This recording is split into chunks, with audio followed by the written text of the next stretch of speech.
भगवान नारायण से कहा, बोले तुम जहाँ उचित समझो वहीं भगवान की ये भागवत कथा का ज्ञान सत्र जोड़ो। तो ब्रह्मा जी ने भगवान नारायण का ध्यान करके अपना चक्र छोड़ा, बोले निष्पक्ष न्याय रहेगा, जहाँ ये चक्र गिरेगा भगवान नारायण के नाम का ये चक्र जो है वहीं भागवत कथा होगी। तो ब्रह्मा जी ने अपना चक्र छोड़ा, आगे आगे चक्र और पीछे पीछे 88,000 ऋषि और ब्रह्मादिक देवता।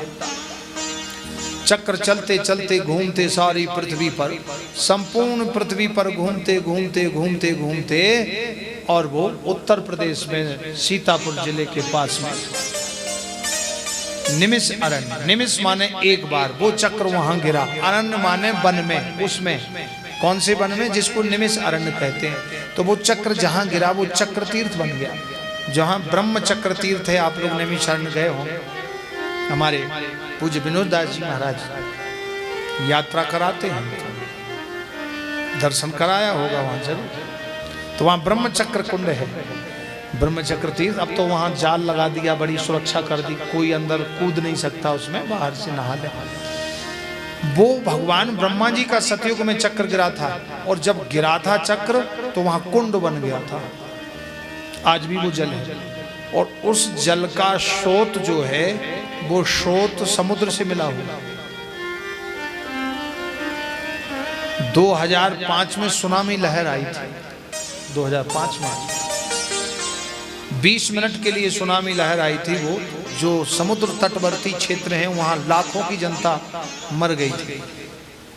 तो 20 मिनट तक वहां नैमिषारण्य में जो ब्रह्म चक्र है उसमें से पानी ऐसा उबल रहा था, 5 फीट ऊंचे फेंक रहा था, उसमें से भर गया था पूरा इलाका, ऐसे लग रहा था प्रलय आ गया 20 मिनट तक। क्योंकि उसका जो कनेक्शन है, जो जोड़ है वो समुद्र तक है। ब्रह्मा जी का चक्र गिरा कोई साधारण तो है नहीं। तो ब्रह्मा जी का वहां चक्र गिरा, निमिष माने एक बार चक्र गिरा, अरण्य माने वन में। तो आज भी वहां वन है, बहुत सुंदर। कपित्थ जम्बू फल चारु भक्षणम, कपित्थ जम्बू बेल फल बहुत लगा हुआ है। तो निमिष माने एक बार, अरण्य माने वन में। ब्रह्मा का चक्र गिरा, उस जगह का नाम है निमिष अरण्य, तो नैमिषारण्य कहते हैं। अगली कथा, संत विनोद दास जी की घोषणा हो गई, संकल्प हो गया, तो अगली कथा नैमिषारण्य में होना है। बोलो नैमिषारण्य धाम की जय हो। दिव्य वहां कथा होगी, चक्र तीर्थ में आचमन होगा, स्नान होंगे। 88,000 ऋषियों ने कथा सुनी थी, तो तुम सब ऋषि हो, हम सब ऋषि, और बढ़िया होगी, अच्छी होगी। वाह, ये नैमिषारण्य में वहां सब 88,000 ऋषि बैठे। श्री सूत जी महाराज भगवान की कथा कह रहे हैं। सबसे पहले ऋषियों ने एक ही बात कही कि हे ऋषियों, हे महाराज, हमें ऐसी कथा सुनाओ जिस कथा से हमारा मन प्रसन्न हो जाए, मन भगवान में लग जाए। वो ऋषि मुनि जिनका ध्यान करते करते आंखों के पलके नीचे 2-2 अंगुल 3-3 अंगुल नीचे लटक गए।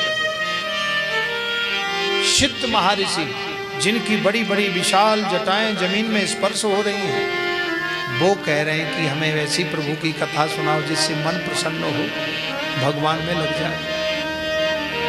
तो ध्यान करने में भगवान नहीं मिलेंगे, जप करने में भगवान नहीं मिलेंगे। ऐसे ऐसे ऋषि जिनकी आंख देखते हैं तो आंखों के पलके उठा के देखते कौन आया। ऐसा क्यों कह रहे हैं?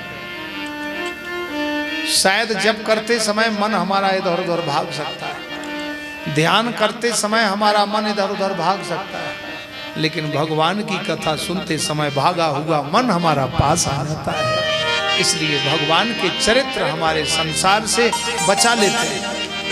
भगवान के चरित्र सुन करके हमारा संसार में लगा हुआ मन भाग के आ जाता है कथा में, और वो कथा हमें सदमार्ग पर ले जाती है, कुमार्ग से बचा लेती है।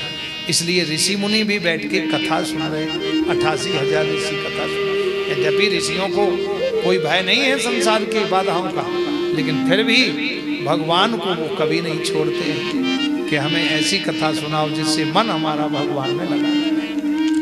इतनी तीव्र गति से मन चलता। मन की गति है अटपटी, झटपट लखे न कोय। जो मन की खटपट मिटे तो चटपट दर्शन हो। जो मन की खटपट मिटे तो चटपट दर्शन हो।